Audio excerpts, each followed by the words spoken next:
Hi, welcome to science classes from excelup.com. This is Ajay Anand.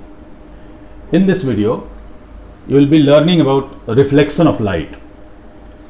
You will learn about the laws of reflection of light, then about image formation in plane mirror, then you will learn about spherical mirrors, certain key characteristics of spherical mirror, and different types of images which are formed by spherical mirrors. At the end of the video, you will be learning about Cartesian sign conventions of spherical mirror. So first of all, what is reflection of light? When a ray of light falls on a shiny surface, then it bounces back, and the bouncing back of light from a shiny surface is called reflection of light. Reflection of light obeys certain laws. So there are two laws of reflection of light. To understand this, let us first focus on this diagram. This straight line, it shows a plane mirror, and this line is the incident ray. So this is the incident ray of light falling on the plane mirror, and this is the reflected ray. This line is the normal at the point of incidence. That means this line is perpendicular to the plane of the mirror at the point of incidence. Now, because of these three lines, two angles are formed. So one angle, that is between the normal and the incident ray, is called the angle of incidence, and second angle is between normal and the reflected ray is called angle of reflection. So law of reflection says that the angle of incidence is equal to angle of reflection. Second law is, it says the incident ray, the reflected ray, and normal to the point of reflection, all of them lie in the same plane. So this is a universal law. Whatever be the type of mirror, whether it is spherical mirror or a plane mirror, all of them, they will obey the reflection of light. This diagram shows image formation in plane mirror. So this plane mirror, this is an object, and these are incident rays coming from the object. They fall on the mirror. After reflection, these rays, they diverge from each other, and they seem to be coming from this point. So this is the point where reflected rays, they appear to intersect each other, and that is why this is the place where image is formed. So in case of plane mirror, the image is a virtual image. The image size is same as object size, and image distance is same as object distance. So both of them, they will be at equal distance from the mirror. Now there are two types of images which are formed by lenses and mirrors. One is called virtual image and another is called the real image. The difference is, we can obtain a real image on a screen, but a virtual image, it cannot be obtained on screen. So a real image is always formed in front of a mirror, while virtual image is formed behind the mirror. Now let us move on to spherical mirror. A spherical mirror is part of a big sphere. So you can imagine a big sphere being painted by a coat so that one of its surfaces becomes reflective. So there can be two types of spherical mirrors. One is called convex mirror and another is called concave mirror. When the reflective surface is on the outside of sphere, it is called convex mirror, and when the reflective surface is inside the sphere, then the mirror is called the concave mirror.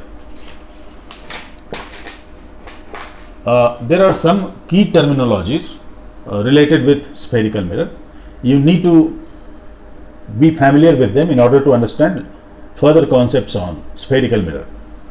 So this is a spherical mirror, and the spherical mirror is always circular in shape. So the diameter of that circle is called the aperture of the mirror, and the center of the reflective surface, that is a circle, is called the pole of the mirror. We draw a straight line that is normal to the pole, that is perpendicular to the pole. The straight line is called the principal axis, Now, since spherical mirror is part of a sphere, so the sphere must have a center. The center is called C, and it is known as the center of curvature. And the distance between the pole and C is called the radius of curvature, and it is written as capital R.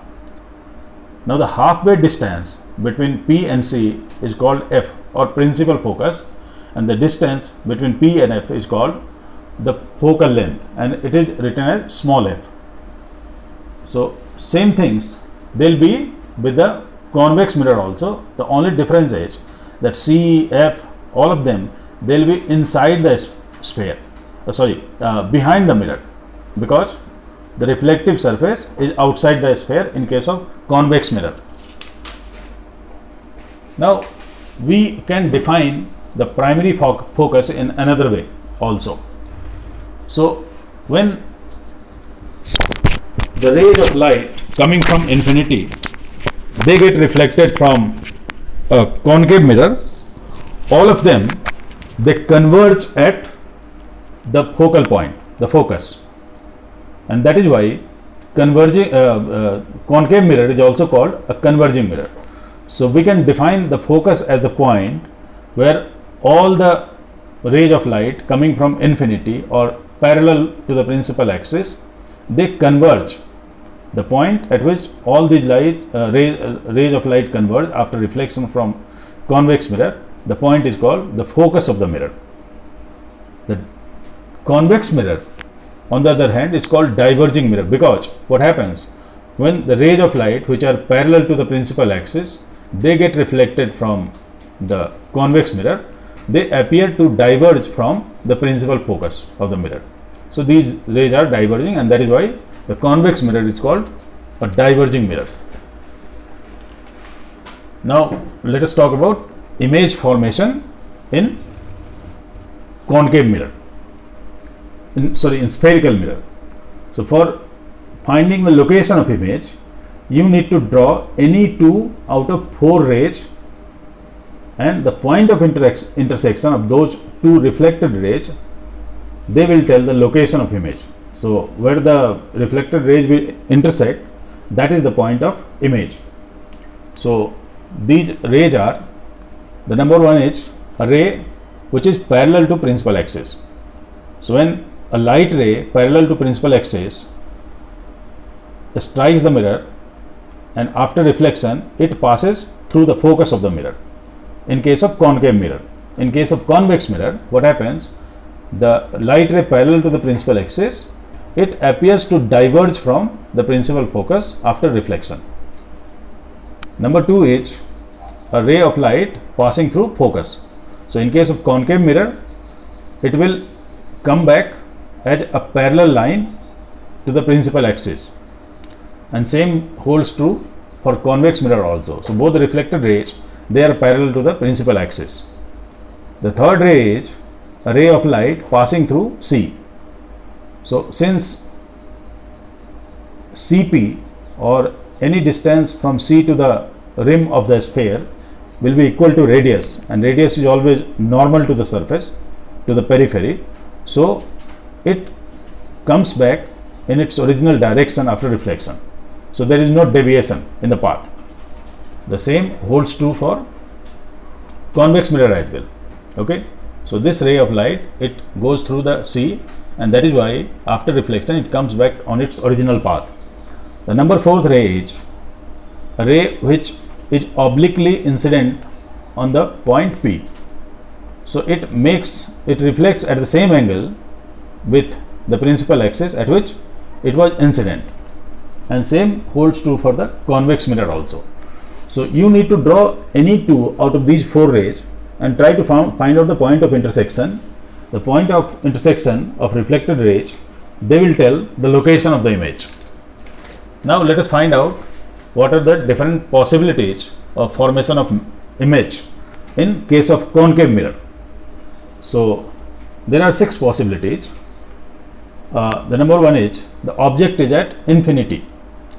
So, in case the object is at infinity, what happens, the rays of light which are coming from infinity, all of them, they are parallel to the principal axis, and so after reflection all of them, they will intersect at focus. Okay, so the image is formed at focus. It is highly diminished in size. The image is real and inverted. Now, if the object is between infinity and C, then what happens? So this is the incident ray and this is reflected ray passing through focus. This ray is passing through C. So both of them, they are intersecting here. So the image is formed between C and F. The image is real, inverted and smaller than object. Next possibility is the object is at C. So in this case, the image is formed at C. It is real, inverted and image size is same as object size. Next option is the object is between C and F. In this case, the image is formed beyond C. It is real, inverted and enlarged, larger than the object. The fifth possibility is the object is at F.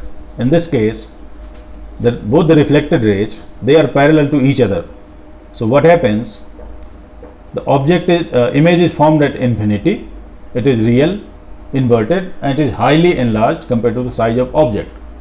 Now the last possibility is the object is between F and P. In this case, the reflected rays, they are diverging from each other. So we have to move backward to find the point of intersection, and the point of intersection is behind the mirror. So in this case, the image is virtual, erect and it is larger than object. So you must have noticed that in only one case with concave mirror, the image is virtual, erect and larger. In rest of the cases, all the images which are formed, they are real and inverted. Some of them, they are larger than object and some of them are smaller than object. Now let us find what happens in case of convex mirror. So in case of convex mirror, there are two possibilities. One is object is at infinity and another is object is between infinity and P. So it can be anywhere from P to C, F, whatever. So when the object is at infinity, the image is formed at focus, that is behind the mirror. So image is virtual and erect and it is highly diminished in size. In second case, when object is between infinity and P, the image is formed between F and P behind the mirror. The image is virtual and erect and smaller than the object. So in all cases of convex mirror, all the images, they are formed, they are virtual and erect and smaller than object. Now you need to know about Cartesian sign convention. So when you will need to measure the object distance or image distance, or maybe object height and image height, you need to remember these conventions. They have to be followed, and it has been named as Cartesian sign convention because it is based on the Cartesian coordinates, as you must have read in your lesson, mathematics lesson on coordinate geometry. So what happens in coordinate geometry, we can find the position of an object in any plane by assigning some values to x and y coordinates. So there is x axis and y axis. So x plus and x minus is there, y plus and y minus is there. So if you are measuring something towards the left of the origin, you put the negative value to it. Similarly, if you are measuring something below the x axis, then the value has to be negative, and same convention has to be followed in case while measuring the distances with respect to the spherical mirror. So the P is considered to be origin, and whatever we measure on the left side is taken as negative, and whatever we measure as on the right hand side of the mirror is taken as positive. So by convention, that direction of light is assumed to be from left to right. So the object will be always towards the left of the mirror. So object distance is always taken as negative. If image is formed in front of mirror, then image distance will be negative. If image is formed behind the mirror, then the image distance will be taken as positive. In case of concave mirror, the focal length or R, all of them, they will be negative. In case of convex mirror, focal length and R will be positive. Object height, since it is above the x-axis, so it will be taken as positive, and the image height, if it is a real image, it will be below the principal axis, so it will be taken as negative. So same principles they hold for spherical lenses also, so you need to remember them for both spherical mirrors and spherical lenses. Then we have two formulae, one is mirror formula and another is the formula for magnification. The mirror formula shows the relationship between focus, object distance and image distance. So here f is focus, u is object distance and v is image distance. So 1 upon v minus 1 upon u is equal to 1 upon f. So if you know the value of any of 2 out of 3, so the value of the third, it can be calculated. Magnification tells about how large or how small is the image size vis-a-vis the object size. So magnification is equal to hi upon ho, that is hi is height of image and ho is height of object. So it is also equal to minus v upon u. V is image distance and u is object distance. So that's all for this video. Thank you.